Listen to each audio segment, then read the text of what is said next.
Hey, welcome back to the C-Suite Mama podcast. I'm your host, Chè Campbell. Thank you so much for tuning in. We are here on season 2, episode 9. And so I'm so grateful to have you here today. If you are actually watching the C-Suite Mama podcast on YouTube, you will see that our recording studio looks a little bit different. I decided to start recording from home just because it's a little bit easier to coordinate with guests and to schedule with them. You know, we are having conversations with busy moms, and so we know that it is hard for us to schedule. And so, kind of negotiating with the studio, my personal schedule, the schedules of busy moms, it's just a bit easier to record from home. So, this is what you're going to get. This is going to be our studio for the foreseeable future.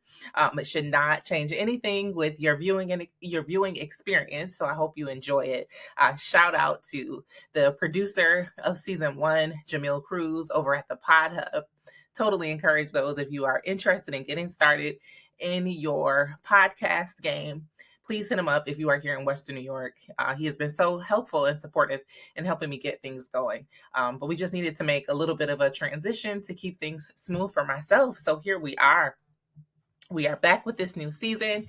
Today, I don't have a guest as we kick this off. I just wanted to spend a little bit of time with you to reintroduce and re-energize the C-Suite Mama. We've been gone for just a couple weeks now, but we are excited. We have a wonderful lineup for season 2.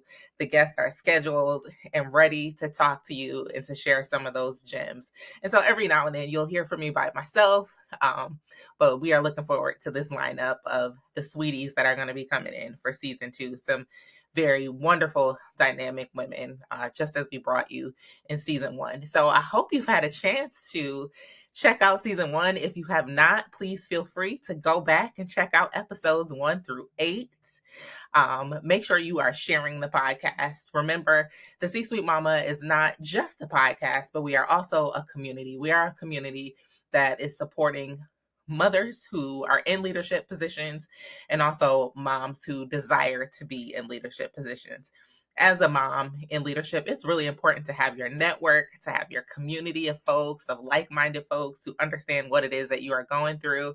And for those mamas who desire to advance in your career, it's really important for you to connect and hear from folks who have traveled the path that you're looking to go on. And so the podcast is a little introduction to the community, but we hope that you connect with us on social media.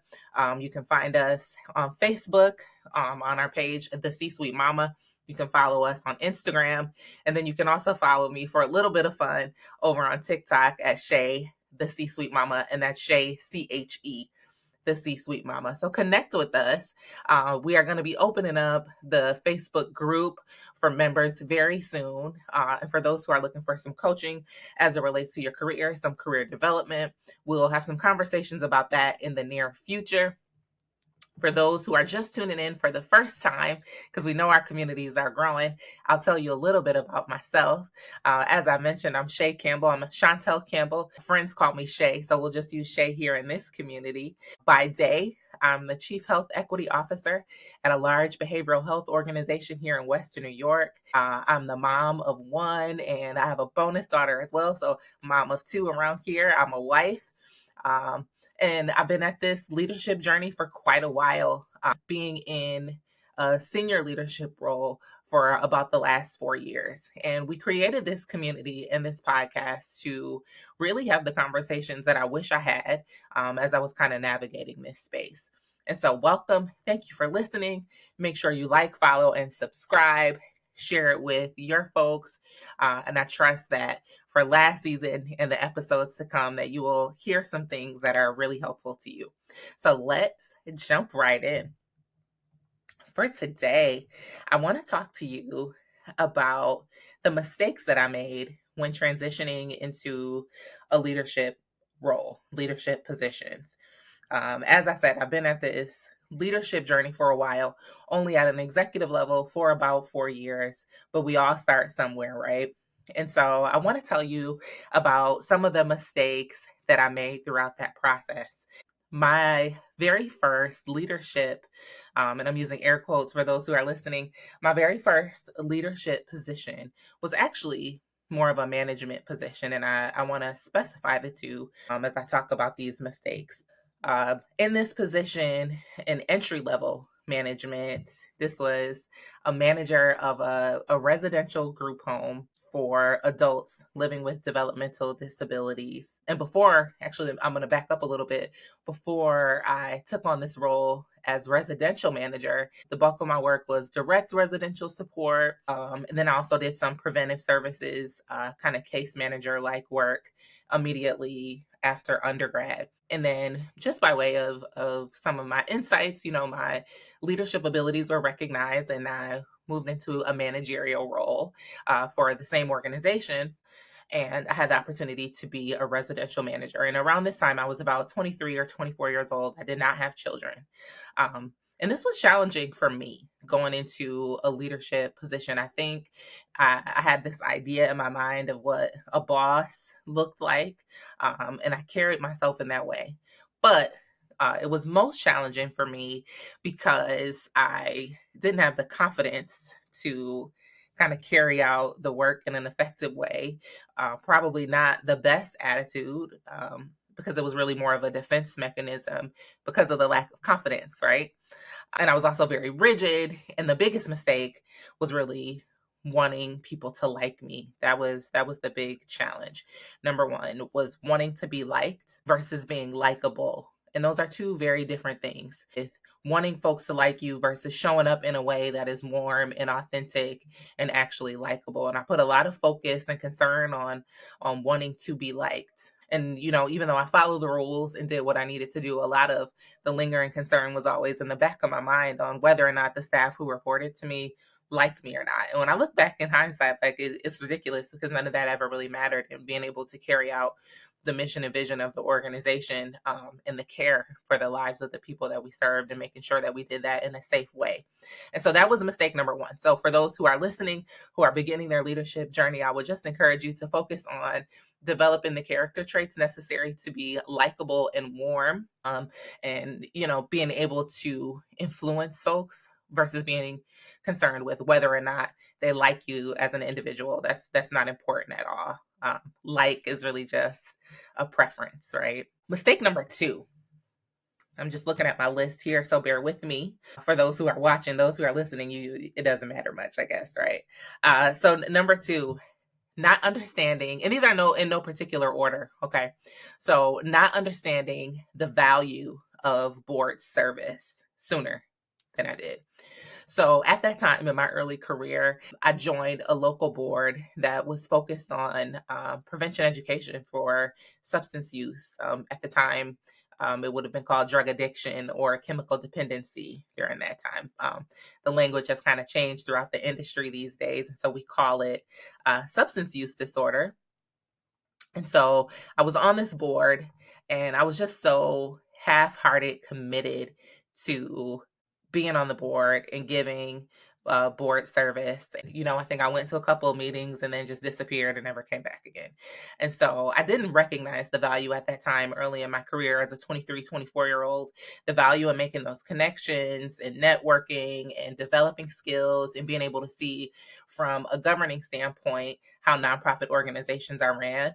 And I would eventually go on to have a graduate education with a focus in nonprofit management, but I probably would have escalated a little bit more quickly in my skills had I been really committed and thrown myself into board service and recognized that value. And so number two, I would just encourage those who are going through the process to understand, and especially those early in their career, and even those who are later in their career who have not really carved out the time or saw the value in board service. I'm just going to adjust this camera just a little bit. Y'all bear with me. Thank you. Number three. Am I on number three? Yeah. So number one, the number one was wanting to be liked versus being likable. Number two, not understanding the value of board service. And number three, I talk about this one. The mistake that I made was wanting to make friends with my direct reports. And I distinguish this from wanting to be liked versus the action of really trying to make friends with the folks that report to you. This was a huge mistake that no one ever really prepared me for. And so I remember there was a new role that I was in, a newly created role, a new department that I was opening up. And there were folks who were going to be reporting to me. And at the time, there was only one report as I was just kind of opening up the doors for this program. And I made the mistake of making really close friends with this person who I didn't know. And I make that distinction of it being someone that I didn't know, because I think sometimes we can work with folks who we're friends with outside of work before before you start working together. But in this instance, I didn't know this individual and I made friends with this person, and it really just hindered the working relationship that we had and her ability to respect my decision making and respect my leadership, because I think I overshared in that process of us becoming friends. Like, at the time, I was going through a divorce and, just a number of personal things. I was like getting back out in the dating scene at the time. And she just knew way too much about me. And I think that really hindered her ability to follow my leadership. And so even though I was no longer the 23, 24-year-old, I was still, fairly young, early 30s. And so this just was something that I wasn't really aware of as being a potential problem. And I just thought I was being nice and making friends. And, we had similar circumstances, both being single moms and dating, etc. And so I connected with her in that way. But that was a big mistake as a leader, to make friends with the person who was ultimately going to be reporting to me and who needed to respect my decision making. And so I cautioned folks in how you approach your relationships and being friendly with the folks who report to you. Number 4, not really understanding and applying the concepts of management versus leading. And so I mentioned this earlier on when I talked about the role as a residential manager, and I did air quotes as I was talking about my role as a leader, because in that role, I knew how to manage very well. I knew how to do the timesheets, and I knew how to do the scheduling and the ordering, and I knew how to do the reporting. But in terms of leading people towards fulfilling agency, mission, vision, values, and being an influencer in that role and helping people to learn and grow and develop, I didn't really have a keen sense on the difference in management versus leadership. And that really took some time to develop over the years, by way of examples and conversations and just watching the difference in other leaders and what management versus leadership look like. And certainly professional development, books, podcasts, conferences helped me to really first understand and then develop those leadership skills. So that was very important. Number 5, not having career goals or a career vision. And I think this comes as a surprise to a lot of folks, because I have, by the grace of God, managed to be, successful to a degree, as some would view as successful in my career. But the fact of the matter is, I don't know, and I shouldn't even say I don't know. I know for a fact I did not have clear plans on what my professional journey would look like. I didn't have a goal in mind. I didn't have a particular vision and what I wanted next for myself. The bulk of my career has just been me kind of winging it. And as I've come to learn a little bit more about myself as an individual, and about how my brain works, I understand why that was. But knowing what I know now, and the advice that I would give to any young professional, is to have goals and to have a vision for your career and a plan for what that looks like. And I just didn't have that. I really kind of whimsically followed passion, interest, and opportunity, which there's nothing wrong with that. But I think those things also have to align with the particular vision that you have for yourself. Otherwise, you'll just kind of float through life aimlessly, and you may not be as fortunate to achieve the success and the potential that you have on the inside of you. Number 6, not saving enough money. That is one of the mistakes, because obviously, as you progress in your career, at least you should, as you progress in title, that also comes with a progression in pay. And so I had people, as a 24 or 25-year-old, when folks found out that I had secured this position with our New York State government and was making this decent amount of money at the grade at which I was working, and I didn't have children at the time, I was making a pretty decent amount of money. And I had older adults who would remind me to save this percentage. And just because of, lack of example, lack of education, certainly lack of mindset as it relates to money, as it relates to wealth and generational wealth and retirement, future, delayed gratification, etc. I didn't save like I should have. And that is a regret that I have to work through daily. And so as much as I can, I like to share that message for young professionals before you have the weight of having children. And I know most of our listeners today have children, but maybe your children are young, maybe you are young in your career. I will encourage you to save that money, do the employer match for your retirement plans, put something away, not just for a rainy day, but for your future, just your future self, to have that comfort. We all saw the impacts of the COVID-19 pandemic when jobs were not secure, industries were changing, and people were losing their jobs. And I was fortunate enough, I work in health and human services, and so that wasn't the case for me. But we know so many industries, especially at a leadership level, cut positions. And so you never want to find yourself in a position where you can't provide for yourself. And so as you are developing in your leadership, save that money, get with a financial advisor, and develop a plan for your finances. So you have the plan and the goals for your career itself, but you also want to have a plan and goal for your money. And you will thank me later. So that was number 6. Number 7, another mistake that I made was not knowing or trying to find out what to ask for as it pertains to the job that I was in, and what to ask for. I'm speaking about the resources that I needed to do the job successfully, the support I needed in the job to navigate difficulties, the training and education, the professional development, etc. That is a mistake of not asking. I would recognize that there was a problem, but I didn't have the courage to ask for what I needed. I kind of just accepted what was given to me. I accepted, okay, I'm this young girl and this young Black girl, and they've given me the job, and it's going to just come with hardships, and I have to just figure out how to make it through. No. There are resources available to you, and if the company values you, they will support you by way of professional development, resources, a budget. Depending on what role you are in, you will have a budget to do the work that you need to do. You will have the support, access to leadership and support and peers and mentors in the workplace to help you navigate through those challenges. And so that is a great segue into another one of the mistakes that I made, and that was not getting a mentor. Number 8, not getting a mentor.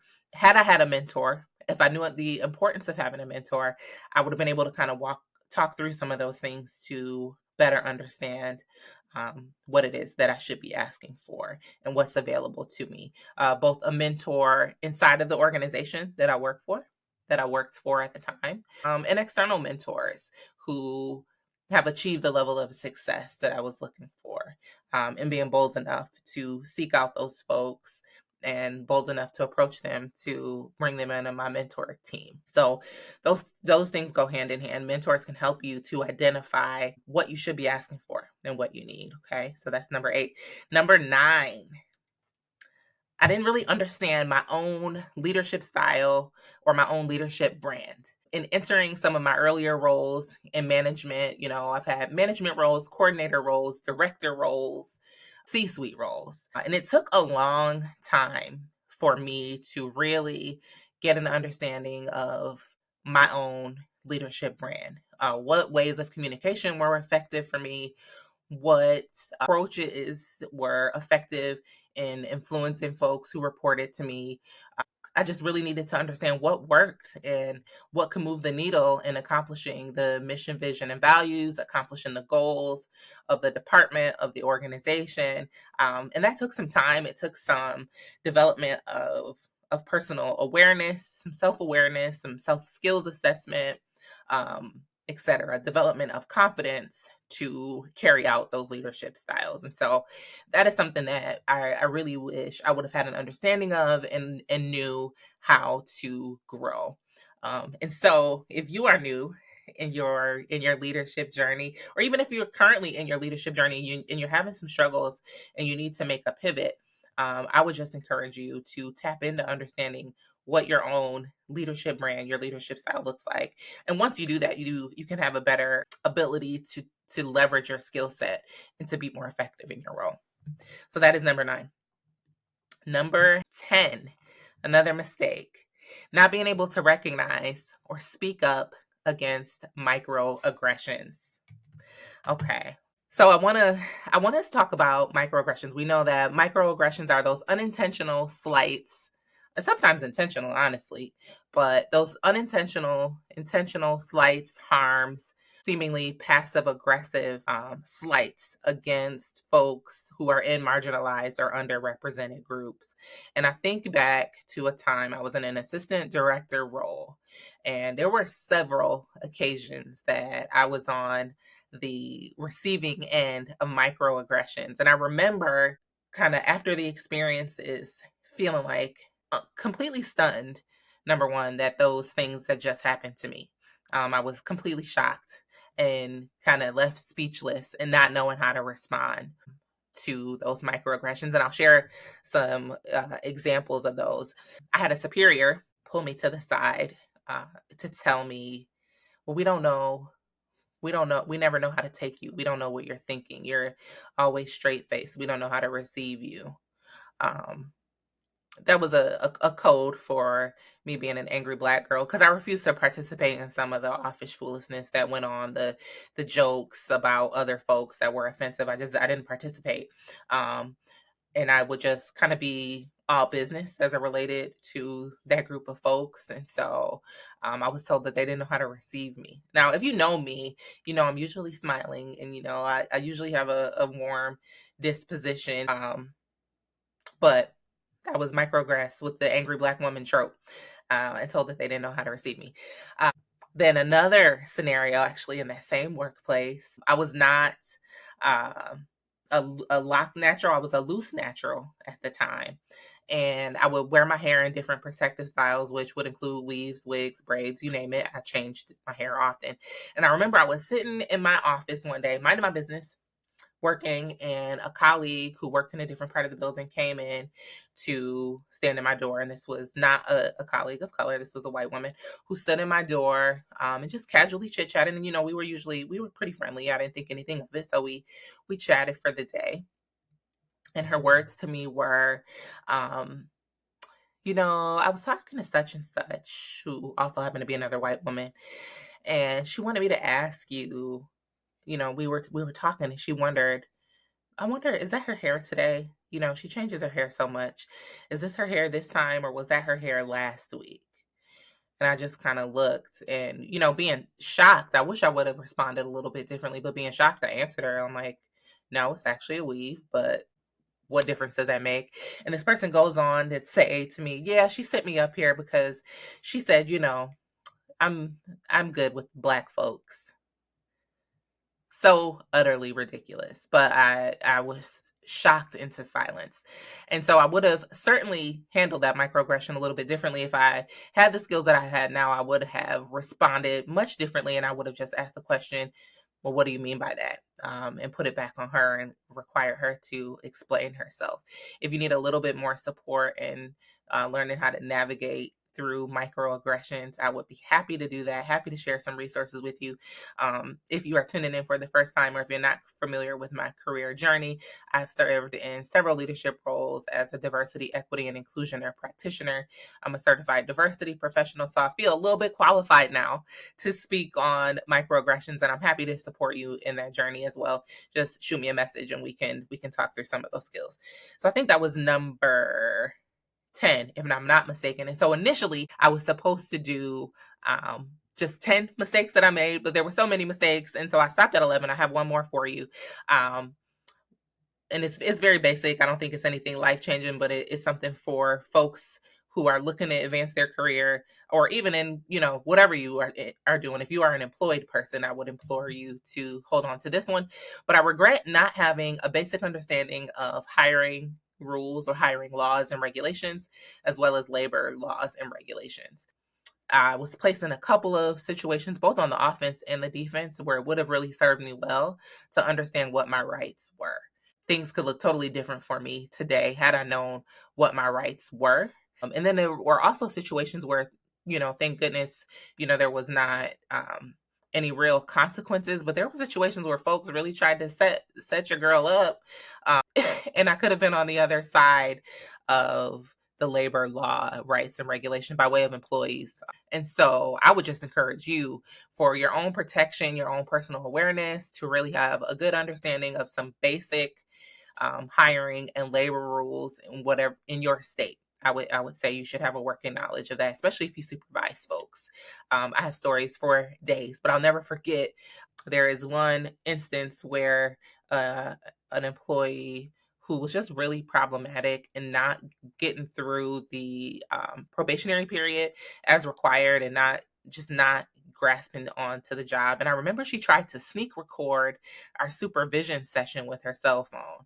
And that was unbelievable to me. And that was a little bit scary to know that somebody would do that. And of course, I'm not the person. I was never doing anything that was shady or underhanded or illegal that would warrant any recording. But this individual was really attempting to try to take anything and hold that against me. So know your hiring and labor rules and all those things so that you can protect yourself. That is something that would have been very helpful. That person didn't have a case ultimately, but it would have saved me a lot of stress and angst had I known what I was up against. So those are my 11 things that I wish I would have known, or things I would have done differently, kind of transitioning from an employee to a leader today. So now we are going to go into our lightning round. So this is a fun round that I started in episode 7, I believe. And I want to stay true because I'm really doing my best to kind of finalize what the format of the show will be. And so I'm going to do the lightning round myself. Now, of course, these questions are not surprise questions for me because I write them, but I'm really, truly answering these questions in real time as I read them. So let's get started. What is our morning routine? How do I start my day? Well, I am working very diligently to improve my morning routine. I have fallen off on some of my practices. And so, unfortunately, I have the really bad habit of picking up my phone because, number one, that's where my alarm clock is. And so I usually start my day with a quick scroll. And that's probably looking at an email notification or a text message, checking my work calendar to remember where I have to be that day because it changes from day to day, and looking at the weather real quick so I know what to pick out because I have not mastered a routine to pick out my clothes the night before. And so usually my day is started with a scroll. If I've given myself enough time after I've woken up my son, I'm probably following that up with a cup of coffee to wake my brain up a little bit. Number 2, my productivity hack. One tip that keeps me productive. I'm working on productivity, but I literally have to schedule everything. One thing that I like to share on my work calendar, we work in Outlook. So things are initially scheduled in blue, and I also include the tasks that I need to complete for the day on my work calendar, especially the things that are high priority. And I flip the colors to green after I've completed the task or attended the meeting, etc. I don't know, some reason the color change gives me a little bit of satisfaction. So that is my hack that keeps me moving through my list. I like to cross off lists. Who is my inspirational figure? Who do I look up to? I guess the first person that will come to mind, it has always been Oprah Winfrey. I know she is a bit controversial, but I just admire her as a Black woman and the success and the reach that she has and the influence that she has on the community. I feel like so many life lessons that I've learned came by way of watching the Oprah Winfrey Show as a young girl, in middle school, high school, and early college up until her show ended. And I still listen to her podcast today. My go-to stress reliever. How do I unwind after a long day? I don't really have a a typical routine for unwinding after a long day.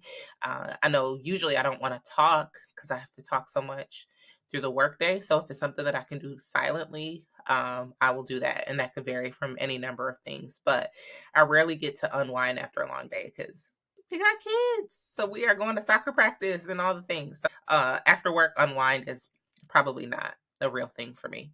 My favorite book or podcast. What's been influential to me lately? I told y'all I didn't think about these questions. This is truly a lightning round for me. So my favorite podcast these days, there are two that I listen to religiously. I love Ratchet and Respectable by Demetria L. Lucas. I listen to her. She's subscribed. I never miss an episode. And I really love Getting Grown with Dr. Kia and Chef Jade. Those are my two. And they're so relatable because they are women around my age, all educated women, women of color. And so our cultural experience is very similar. Jade is a mom and a wife. And, you know, Demetria loves to travel. So those are two of my favorites. They're just super relatable to me. So that's what comes to mind.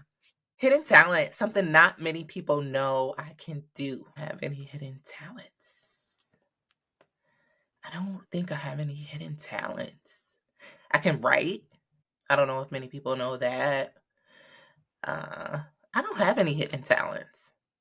I don't know. You tell me. If you know me, tell me some of my talents. Maybe I'm not giving myself credit. So I'm going to skip that one. Guilty pleasure. What's my favorite way to treat myself? Some good trash reality TV. I kind of go in and out of that, but that is my guilty pleasure. Trash TV. If it's not trash reality TV, another guilty pleasure. Don't tell nobody. I like hood Tubi movies. I love a Tubi movie. That is a guilty pleasure. And the more ratchet the Tubi movie and ridiculous and outrageous the plot, the better. That is my guilty pleasure.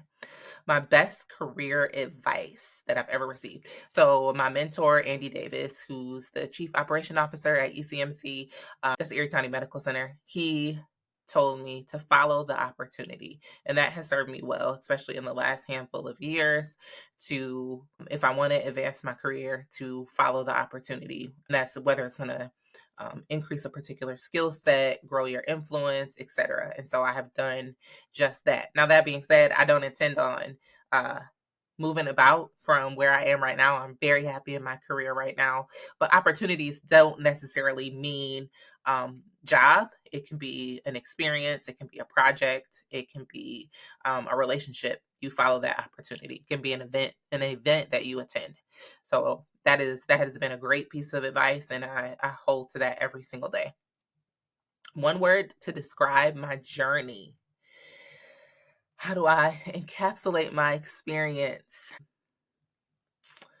I will say flow. This work journey, I didn't necessarily have a plan or a prescribed pathway. It's just been a flow from one opportunity to the next, one idea to the next, following my passion, interests, etc.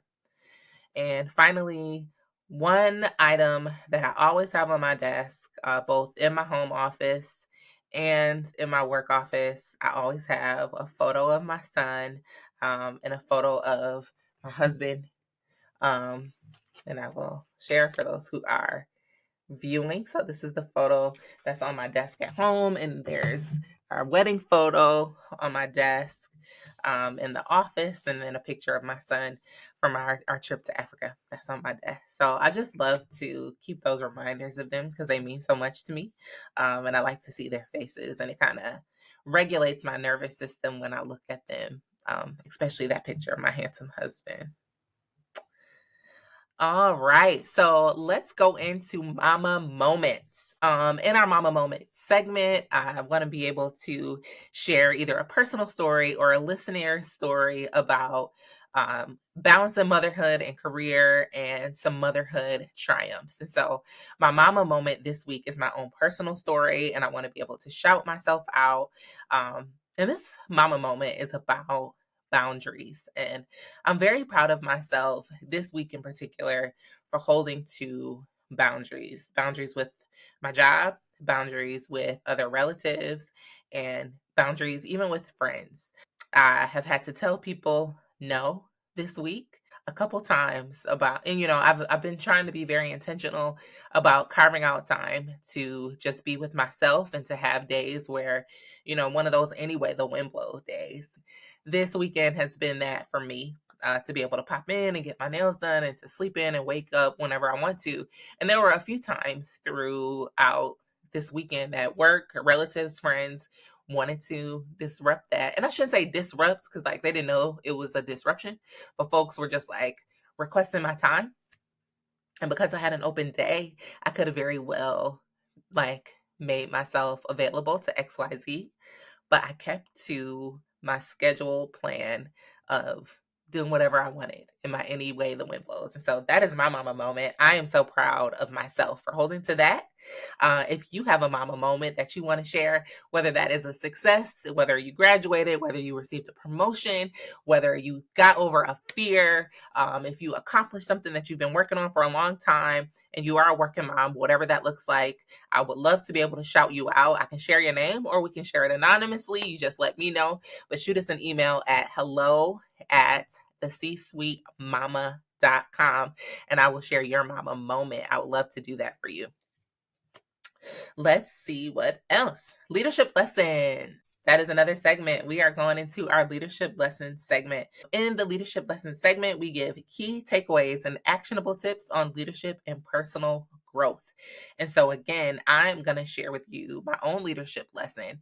I've been having a lot of conversation around the power of vulnerability. Okay. And vulnerability, as I'm coming to understand, is truly, truly a superpower. I have faced a situation where there was a colleague that had been some challenges, and I shared a vulnerable moment about an experience that I'm going through personally. And this person could also identify with this challenge. And it was like their whole face like lit up and it made me a little more human to them, right? And so I just want to encourage you to practice vulnerability. It is okay to share that you are human. We don't have to walk around as though we always have it together. And I think people really appreciate that. And you don't have to get into all your personal business and to share all of the details about all of the things. But I think that it is helpful when you can be vulnerable and show your humanity with your colleagues, with your direct reports. And so that was my leadership lesson. I really saw the value in that. I have resisted vulnerability in many points of my life because it is that you are vulnerable, right? You feel at risk, you feel exposed. And so I was just really concerned about, how I would be received. But in seeing how that really kind of broke down some walls between myself and the colleague with sharing that piece of information about myself, that was a special moment and it was an aha moment for me. And so that's my leadership lesson. Again, if you have a leadership lesson that you want to share, please feel free to shoot me a note and I would love to share that tip in future episodes with our guests. That will drop in just another week or so, a week from you hearing this episode. You'll hear some of their leadership lessons as well. And now for our spotlight segment. In our spotlight segment, we will be sharing, just giving a shout out to a woman leader. Hopefully, we can get more stories about mother leaders, or we'll share an article that could be helpful for you. And so, for the sake of time, I'm not going to read this full article, but there was an article that came out this month, this month in May, at the time that you'll be hearing this. It's a Forbes.com article. I love the articles that Forbes puts out most of the time, but I'll share this one with you. You can go and check it out. I'll just give you the quick highlights. This article is 7 realities that are redefining working motherhood in 2024.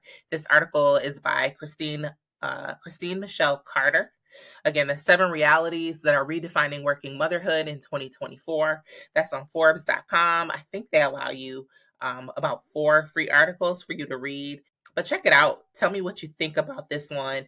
It opens it up, interestingly enough, with talking about the value of involved grandparents and how that impacts for a mother impacts a mother's ability to be effective in work. So check out that article. That's under our spotlight section. I'll share the link in the show notes for you to check it out, and then tell me what you think. Shoot me a message, hit me up on Facebook, Instagram, or over on TikTok, and tell me what you think about it. This week I did not receive any questions and answers, but we are opening up our question and answer segment. And so if you are having any leadership challenges as it relates to your job, if you have some career growth questions, please feel free to shoot a message, hello@thecsuitemama.com. You can hit me up on social media. You can leave us a message on our website at thecsuitemama.com. We would love to be able to work through this with you here on the podcast. We can keep it totally anonymous if you would like, but we love to hear from you. So shoot us some questions. Let us support you. We are a community. We are here for you. Okay. And so that is a wrap for episode 9, season 2 of the C-Suite Mama podcast. I hope you enjoyed today's discussion and learning and hearing a little bit more about the mistakes that I made when transitioning into a leadership role. Tell me, shoot me a message. Let me know what resonated the most with you. Leave a comment in the comment section if you are watching on YouTube. And please don't forget to like, subscribe, share with your friends, please, on Spotify and Apple Podcasts. Leave us a review, a positive review. Tell me more what you want to hear about, who you might want to see. If there's a woman that you think I should be talking to, a mother that I should be talking to on the C-Suite Mama podcast, please connect me. I love to meet new folks. I have the fortunate blessing of having a lot of great friends who are mothers and are in leadership positions, but I want to meet some new folks too. So connect me with your friends. Let's talk. I want to hear from you, or connect me with you. If you are a mom in a senior leadership position and I haven't reached out to you, let's chat. Let me get to know you a little bit more and hear more about your leadership story. So thank you so much for listening in today. I hope you enjoyed the show. Until next time, the C-Suite Mama.